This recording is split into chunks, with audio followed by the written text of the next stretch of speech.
নবীকে লক্ষ্য করে বললাম, ইয়া রাসূলুল্লাহ, আল্লাহর নবী ইহুদি মহিলাটা কবরের আযাবের বিষয়ে বলছিলেন, আপনি আমাকে একটু বলেন। আল্লাহর নবী বলছেন, শোনো আয়েশা, আযাবুল কবরি হাক্কুন, আযাবুল কবরি হাক্কুন।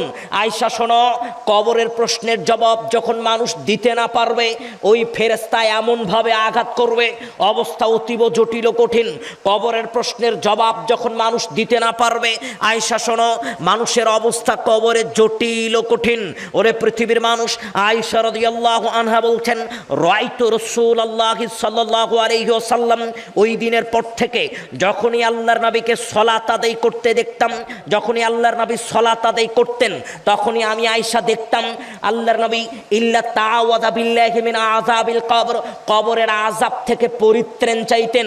কবরের আযাব থেকে যিনি পরিত্রাণ চেয়ে দোয়া করছেন, কবরের আযাব নিয়ে যিনি চিন্তা করছেন, কবরের আযাব থেকে পরিত্রাণের যিনি সময় বের করতে পেরেছেন, তার নাম মুহাম্মদ সাল্লাল্লাহু আলাইহি ওয়াসাল্লাম।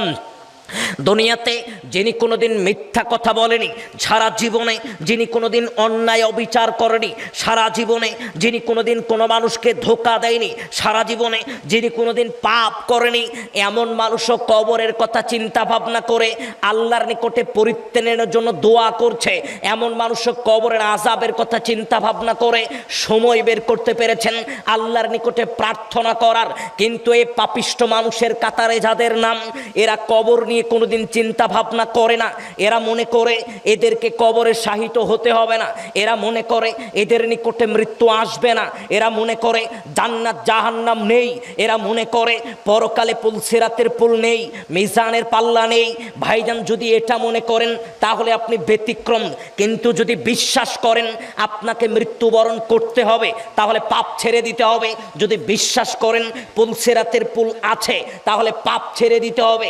যদি বিশ্বাস করেন মিজানের পাল্লায় আল্লাহ আপনার আমল নামা ওজন করবেন, তাহলে পাপ ছেড়ে দিতে হবে। যদি বিশ্বাস করেন জান্নাত জাহান্নাম আছে, তাহলে পাপ ছেড়ে দিতে হবে। নতুবা পাপ নিয়ে মৃত্যুবরণ করলে পরকালে আপনার অবস্থা অতীব জটিল ও কঠিন। কি করে আপনার অবস্থা অতীব জটিল ও কঠিন? 1 মিনিট আপনাকে একটা উদাহরণ দেই।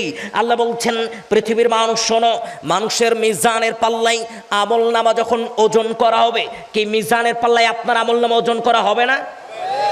প্রতিটা মানুষের আমলনামা ওজন করা হবে, এটা বিশ্বাস করেন তো? এর মধ্যে আপনার আমলনামা ওজন করা হবে, এটা বিশ্বাস করেন?